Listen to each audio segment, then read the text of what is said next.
আর ইউনূস সাহেবকে আমি বলতে চাই যে আপনি জুলাইয়ের বিপ্লবের পরে 18 কোটি মানুষের অভিভাবক হিসেবে আপনি দায়িত্ব গ্রহণ করেছেন।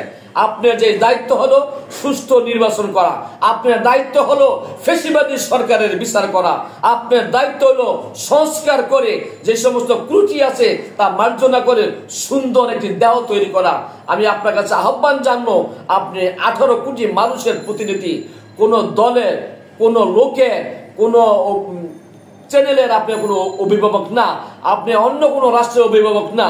সুতরাং বাংলার মেহনতি মানুষের, বাংলার মেহনতি 18 কোটি মানুষের অভিভাবক আপনি।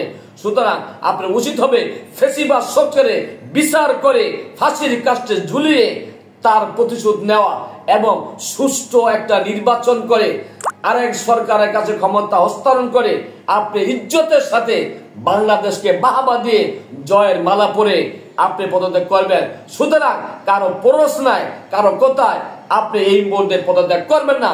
আমরা আপনার কাছে আশা রাখবো যে আপনি যে ওয়াদা নিয়ে, যে কথা আমাদেরকে দিয়ে আপনি চেয়ারে বসেছেন, আপনার কথা শেষ না করা পর্যন্ত, আপনার কাজ সমাপ্ত না করা পর্যন্ত মাঝখান দিয়ে আপনি চলে যাবেন না।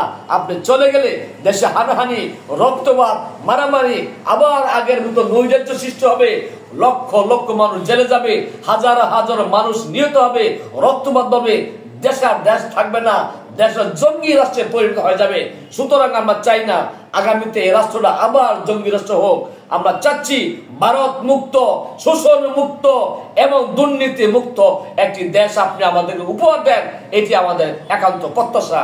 আমি খেলাফত আন্দোলনের পক্ষ থেকে আমি আপনাকে আহ্বান জানাবো সমস্ত রাজনৈতিক দলকে এক করতে, একসাথে বসে একটা ঐক্যমত সৃষ্টি করে আপনি আপনার মিশনকে শেষ করবেন ইনশাআল্লাহ। এই প্রত্যাশা রেখে আমি আমার বক্তব্য এখানে শেষ করছি।